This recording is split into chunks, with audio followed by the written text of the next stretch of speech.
আজকের নিবেদন সৈয়দ মোস্তফা সিরাজের লেখা সেই সব ভূত। গল্প পাঠ, সাউন্ড ডিজাইনিং এবং স্পেশাল এফেক্টসে সুরজিৎ। গল্পটি শুরু করার আগে যদি চ্যানেলে নতুন হয়ে থাকেন তাহলে অবশ্যই চ্যানেলটি সাবস্ক্রাইব করে সঙ্গে থাকুন। শুরু হচ্ছে সৈয়দ মোস্তফা সিরাজের লেখা সেই সব ভূত।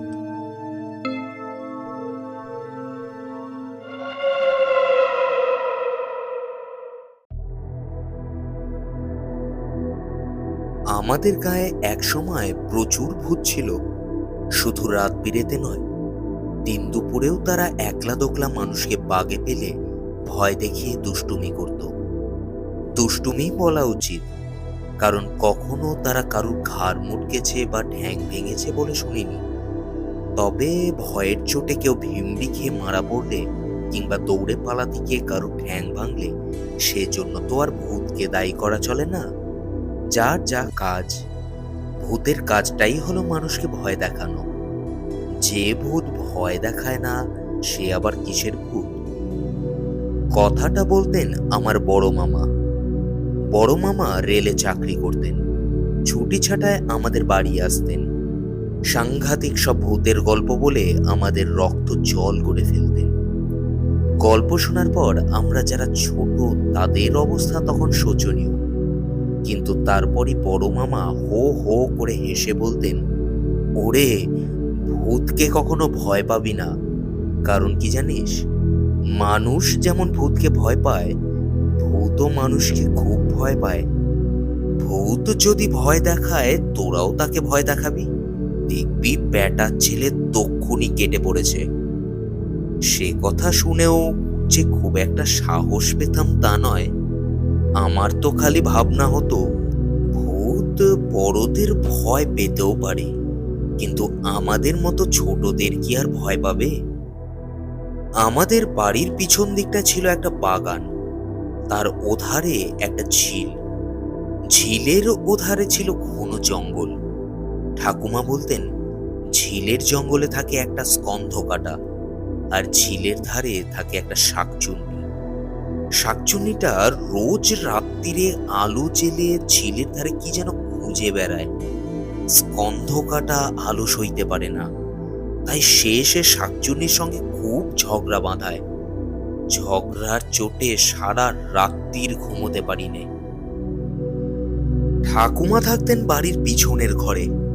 কখনো কখনো রূপকথা শোনার লোভে আমি ঠাকুমার কাছে শুতে যেতাম।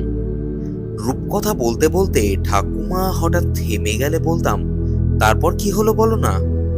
ঠাকুমা আসতে বলতেন, ওই আবার বেঁধেছে। কি বেঁধেছে? স্কন্ধকাটার সঙ্গে শাকচুন্নির ঝগড়া। শুনতে পাচ্ছিস না তুই? কই না তো। জ্বালাতন বলে ঠাকুমা উঠে গিয়ে ওদিকে জানালাটা বন্ধ করে দিতেন। তারপর বলতেন, এর একটা বিহিত করা দরকার, কালই মোনা ওঝাকে ডেকে পাঠাতে হবে। মোনা ছিল ভূতের ওঝা। ভূতগুলোর সঙ্গে নাকি বেজায় ভাব, তারা তাকে খুব সমীহ করে। একবার হলো কি, সিঙ্গি মশাই রাত 9টার বাসে শহর থেকে ফিরছেন। হাতে ছিল এক ভার রসমালাই। ঠাকরুনতলার বট গাছের কাছে যেই এসেছেন, অমনি গাছ থেকে ঝুপ ঝুপ করে কয়েকটা ছায়ামূর্তি লাফিয়ে পড়ে তাকে ঘিরে ধরেছে। রসমালাইয়ের ওপর ভূতেদের লোভ হতেই পারে। দে দে করে তারা চেঁচাচ্ছিল।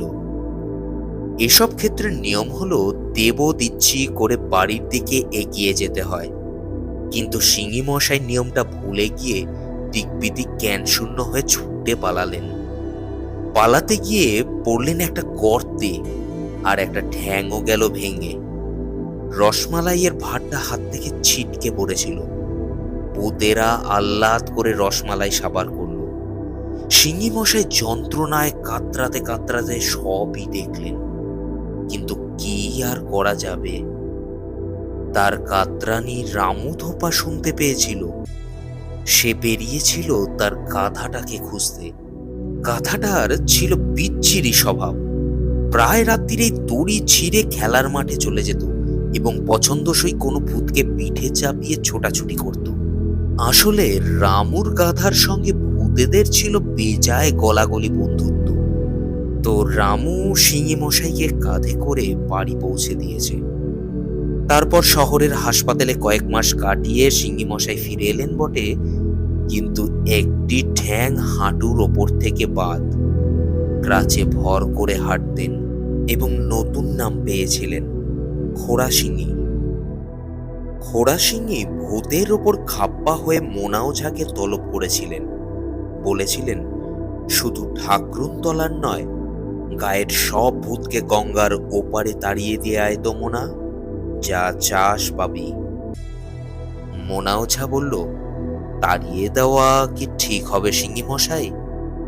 কাউকে ভিটে ছাড়া করা যে মহাপাপ। তাছাড়া ওদের সঙ্গে আমার কত কালের সম্পর্ক, যা বলি তাই শোনে। এ কাজ আমি পারবো না সিঙি মশাই। খোড়াশিঙি তর্জন গর্জন করে বললেন, তাহলে তোকেই ভিটে ছাড়া করবো বলে দিচ্ছি।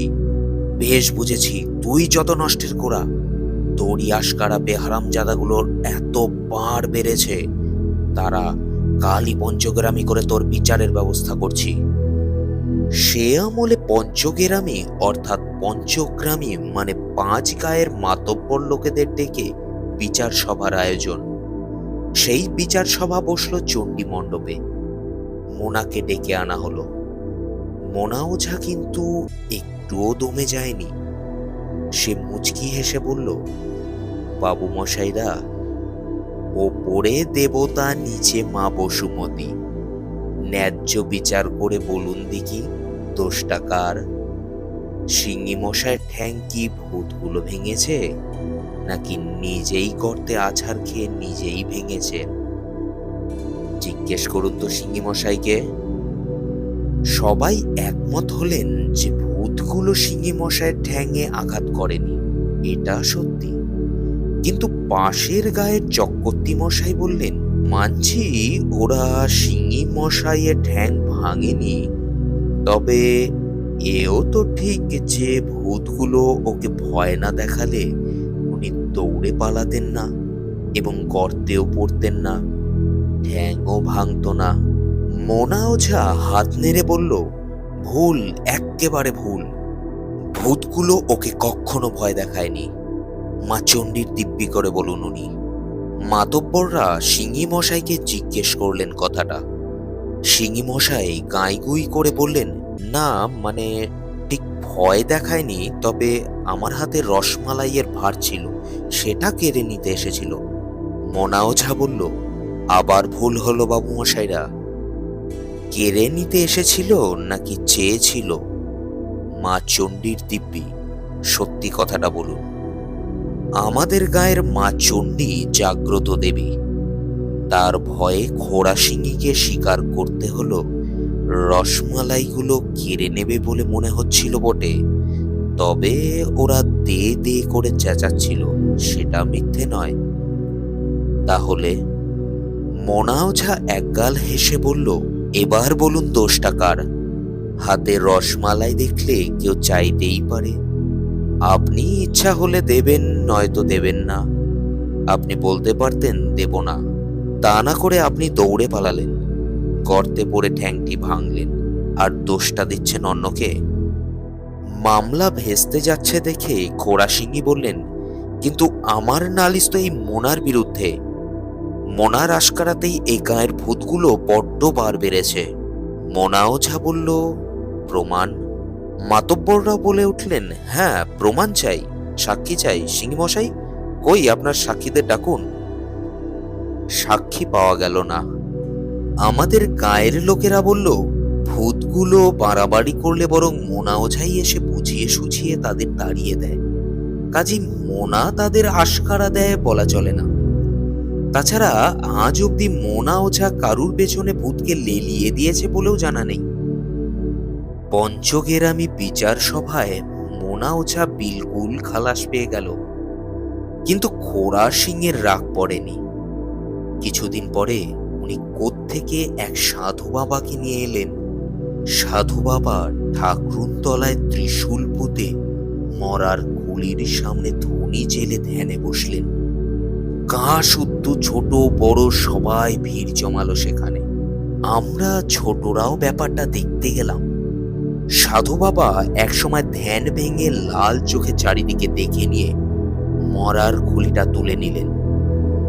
মন্তর আউড়ে গর্জন করলেন, আয় আয়, যে যেখানে আছিস চলে আয়, এই খুলির মধ্যে ঢুকে পড় সবাই। ব্রহ্মদত্তি, স্কন্দকাটা, শাকচুন্নি, মামদ, পেচো, গোদানো, হাঁদা, নোলো, ভোলো, কেলো, ক্যাংলা খ্যাংলা দুই ভাই, জটজটি, পিশাচ গলায় ধরে, চক বুড়ো, সবাই আয়, সবাই এসে ঢুকে পড় এই খুলির ভেতর। এই বলে সাধু বাবা মরার খুলিটা দুহাতে চেপে ধরে ঝুলিতে ঢোকালেন। ত্রিশূল তুলে হুঙ্কার দিতে দিতে এগিয়ে গেলেন ঝিলের দিকে। ঝিলের জলে মরার খুলিটা বের করে ছুঁড়ে ফেলে বললেন, থাক তোরা জলের তলায়, আর বলে দিচ্ছি, যে এই খুলি তুলবে তার মুখে রক্ত উঠে মারা পড়বে। এরপর বেশ কিছুদিন আমাদের গায়ে আর ভূতের সারা শব্দ ছিল না। মোনা ওঝা নাকি মনমরা হয়ে ঘুরে বেড়াতো। লোকেরা রাত বিরেতে বুক ফুলিয়ে চলাফেরা করত। মাঝে মাঝে দেখতাম রামু ধোপার গাধাটা ঝিলের ধারে ঘাস খেতে খেতে হঠাৎ মুখ তুলে তাকাতো। ওর দৃষ্টিটা খুব করুণ মনে হতো। তার খেলার সঙ্গীরা জলের তলায় খুলির ভেতর বন্দি। বেচারার দুঃখ হতেই পারে।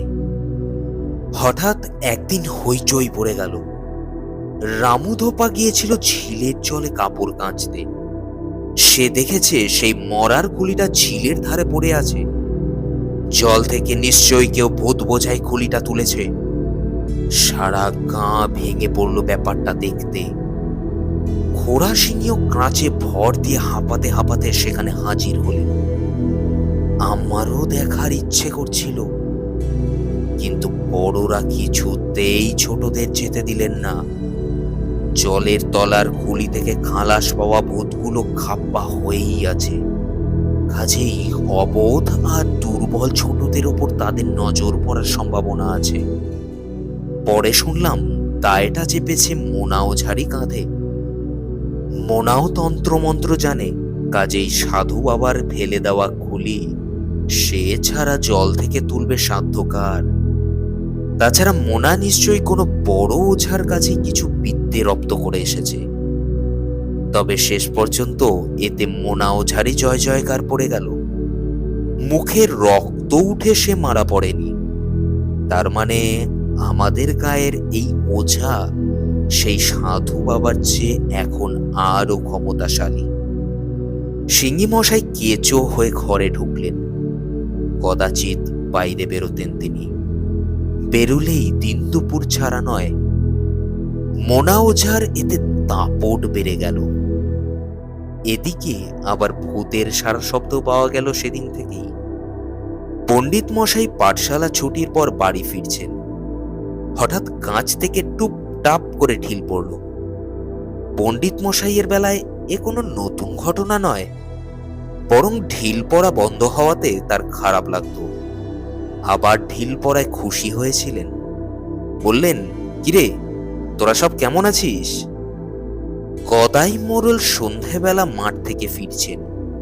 একটা কালো বেড়াল তার সঙ্গ নিল। মোড়ল খুব খুশি হয়ে বললেন, ভালো আছিস তো বাবা? জলবন্দী হয়ে নাকি খুব কষ্টে ছিলিস? এইসব ঘটনা সন্ধেবেলায় ছোট কাকা খুব জমিয়ে বর্ণনা করতেন। আমি কিন্তু তখনও ভূত দেখিনি বা সেরকম কোনো সারা শব্দও পাইনি। বড়রা বলতেন, ভূত আছে। আমরা ছোটরাও মেনে নিতাম ভূত আছে। তাছাড়া বড় মামা এসে ভূতের স্বভাব চরিত্র কীর্তিকলাপ শুনিয়ে ভূতের ব্যাপারটাকে আরো পাকাপোক্ত করে ফেলতেন।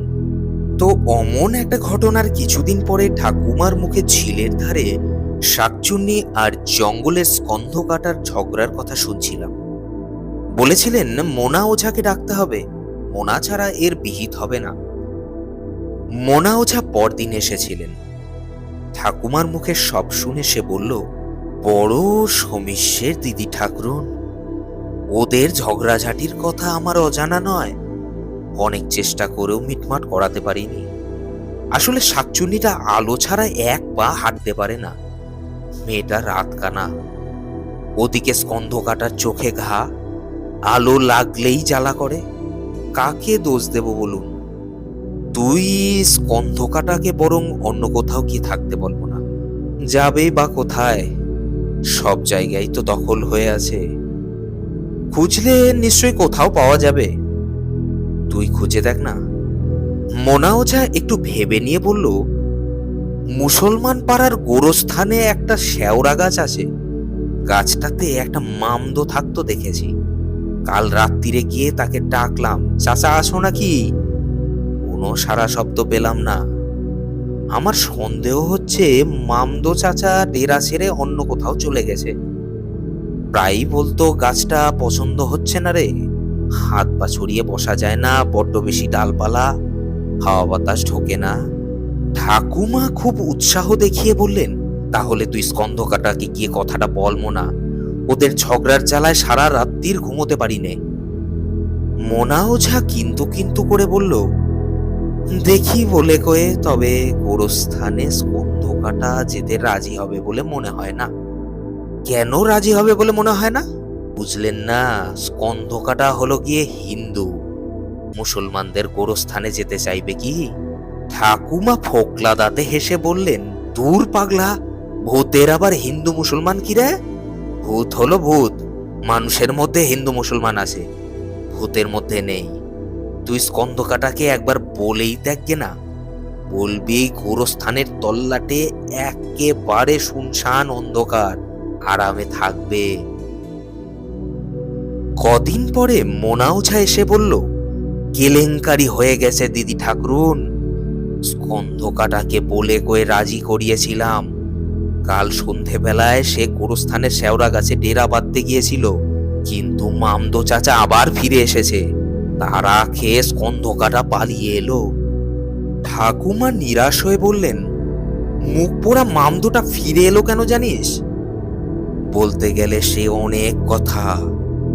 মোনা ওঝা শ্বাস ছেড়ে বলল, বেঁচে থাকতে এক কাবুলিওয়ালার কাছে দেনা করেছিল। এদিকে কাবুলিওয়ালাও যে মরে ভূত হয়েছে, আর মেদিনীপুরের গোরস্থানের কাছে বাজ পড়া তাল গাছের ডগায় ডেরা খুঁজে নিয়েছে। মামদো চাচা জানতো না, ওকে দেখেই কাবুলিওয়ালা লাঠি নিয়ে তাড়া করেছিল। তারা খেয়ে কাহা কাহা মুল্লু ঘুরে মামদো চাচা বাড়ি ফিরেছে। হ্যাঁ রে মোনা, তাহলে এক কাজ কর না তুই। ঠাকুমা মিটিমিটি হেসে বললেন, খটকালিতে লেগে যা, শাকচুন্নির সঙ্গে স্কন্ধ কাটার বিয়ে দিয়ে দে, তাহলেই মিটমাট হয়ে যাবে। মোনা ওঝা ফিক করে হাসল, সেই চেষ্টাই তো করছি দিদি ঠাকরুন, শুধু একটাই সমস্যা, স্কন্ধ কাটার চোখে ঘা সারিয়ে দেওয়া দরকার, তাহলে শাকচুন্নির বিদিমের আলো ওর চোখের ঘায়ে খোঁচা দেবে না। দেখি তেমন বদ্যি কভারেজ কোথাও পাই নাকি। মোনা চলে গেলে বললাম, আচ্ছা ঠাকুমা, স্কন্ধ কাটাদের তো মুন্ডু নেই শুনেছি, ছোট কাকা বলছিলেন, ওদের চোখ কোথায় থাকে তাহলে? ঠাকুমা বললেন, ধুর বোকা, চোখ থাকে ওদের বুকের ওপর। স্কন্ধ কাটার বুকে চোখের কথা শুনে খুব ভয় পেয়ে গেলাম। তারপর থেকে দিন দুপুরেও আর ঝিলের জঙ্গলের দিকে তাকাতে সাহস পেতাম না। বড় মামা বলতেন বটে, ভূতকে কখনো ভয় পাবি না, কিন্তু স্কন্ধ কাটার একে তো মুন্ডু নেই, তার উপর বুকে দুটো চোখ, মুখোমুখি দেখা তো দূরের কথা, কল্পনা করতেই যে রক্ত হিম হয়ে যায়। শেষ পর্যন্ত মোনা ওঝা ভূতের কবরেজ খুঁজে পেয়েছিল। সেই কোবরেজের মলমে নাকি স্কন্ধ কাটার চোখের ঘা সেরে যাচ্ছিল। আগামী কালী পুজোর আমাবস্যার রাত্রিরেই স্কন্ধ কাটার সঙ্গে শাকচুন্নির বিয়ের দিনক্ষণ ঠিক হয়েছিল। মোনা রোজই এসব খবর দিয়ে যেত। বিয়েতে খরচাপাতির ব্যাপার আছে, ঠাকুমা সবই দিতে রাজি হয়েছিল। কিন্তু হঠাৎ এক অঘটন ঘটে গেল। হঠাৎই বলা চলে, কারণ ইতিমধ্যে আমাদের গায়ে বিদ্যুৎ সরবরাহের পরিকল্পনা হয়েছে এবং খুঁটি পোতার কাজও শেষ, কিন্তু বিদ্যুতের পাত্তা ছিল না। লোকেরা হাল ছেড়ে দিয়েছিল। এতদিনে খবর পাওয়া গেল সামনের দুর্গাপুজোয় বিদ্যুৎ আসছে। উদ্বোধন করতে আসছেন বিদ্যুৎ মন্ত্রী। সাজো সাজো রব পড়ে গেল খবর শুনে। শহর থেকে ইলেকট্রিক মিস্ত্রি আসার হিড়িক পড়ল সঙ্গে সঙ্গে। ছোট কাকা আমাদের বাড়িতে মিস্ত্রি এনে বিপুল উৎসাহে কাজে নেমে পড়লেন। বাগানের দিকে আলোর ব্যবস্থা করা হলো। তারপর ষষ্ঠীর দিন সন্ধ্যাবেলায় খেলার মাঠে জনসভা হলো। বিদ্যুৎ মন্ত্রী এসে সুইচ টিপে উদ্বোধন করলেন। চারিদিকে উজ্জ্বল আলোয় ভরে গেল। সে রাত্রিরে আমরা প্রায় জেগেই কাটালাম। এত আলো, এমন উজ্জ্বল আলো ছেড়ে কি ঘুমোতে ইচ্ছে করে? শুধু ঠাকুমার মুখ গম্ভীর। কেন গম্ভীর তা সকালবেলায় জানতে পারলাম। বাগানের কোনায় একটা বেল গাছ ছিল। সেই গাছে থাকতো এক ব্রহ্মদত্তী। সকালে দেখি ঠাকুমা বেলতলায় চুপচাপ দাঁড়িয়ে আছেন, দৃষ্টি ঝিলের দিকে। ঠাকুমার কাছে গেছি। সেই সময় মোনা ওঝা ঝিলের দিক থেকে হন্তদন্ত হয়ে এসে ধপাস করে বসে পড়ল। ঠাকুমা বললেন, খুঁজে পেলি? মোনা ওঝা ফোঁস করে শ্বাস ছেড়ে বলল, না, সব পালিয়েছে, কেউ নেই। ঠাকুমা বেলগাছের ডগার দিকে মুখ তুলে বললেন, এ বুড়ো পালিয়ে গেছে। কাল রাত্রিরে স্পষ্ট দেখলাম, যেই ওই আলোটা জ্বলেছে অমনি বুড়ো গাছ থেকে নেমে পালিয়ে গেল। ওই দেখ, হাত থেকে হুকোটা পড়ে গেছে, কলকেটাও পড়ে আছে, দেখতে পাচ্ছিস? মোনা উদাস চোখে হুকোটার দিকে তাকিয়ে বলল, দিদি ঠাকুরন, যদি হুকুম দেন বাবা ব্রহ্মদত্তির হুকুকলকে আমি নিয়ে যাই। নিয়ে যা, ঠাকুমা করুণ মুখে বললেন। তবে এটু করিস নে যেন, বামুন বুড়ো জানতে পারলে কষ্ট পাবে। রোজ রাত্রিরে বুড়ো হুকো খেত আর খক খক করে কাশত। আহা, কোথায় ভিটে ছাড়া হয়ে চলে গেল সব। মোনা ওঝা হুকো কলকে কুড়িয়ে নিয়ে বলল, আমার সবচেয়ে দুঃখটা কি জানেন দিদি ঠাকুরুন? শাকচুন্নি আর স্কন্ধ কাটার বিয়েটা ভণ্ডুল হয়ে গেল। এ আলো কি যেমন তেমন আলো? ইলেকট্রিক বলে কথা। আমি যে মানুষ, আমারও চোখ জ্বালা করে। তবে দেখবেন দিদি ঠাকুরুন, এ পাপ সইবে না। আমি বরাবর বলে আসছি, কাউকে ভিটে ছাড়া করার মতো পাপ আর নেই। এই মহা পাপ কি ভগবান সইবেন ভাবছেন? কখনো না। ঠিক তাই, মোনা ওঝার কথা ফলেছে বলা চলে।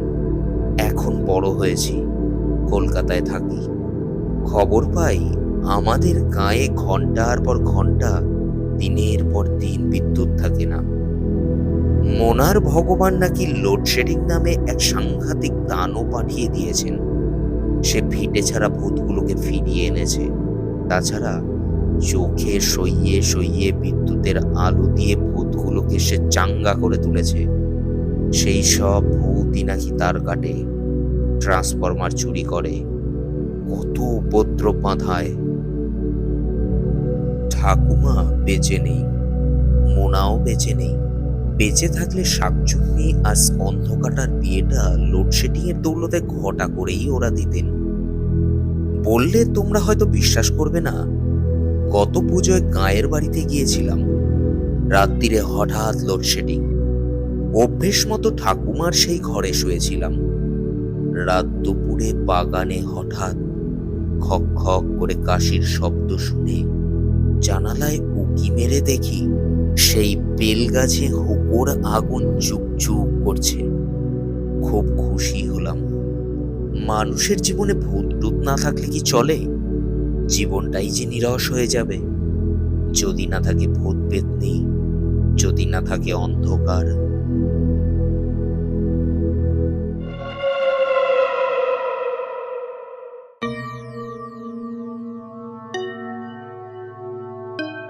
শুনছিলেন সৈয়দ মুস্তাফা সিরাজের লেখা সেই সব ভূত।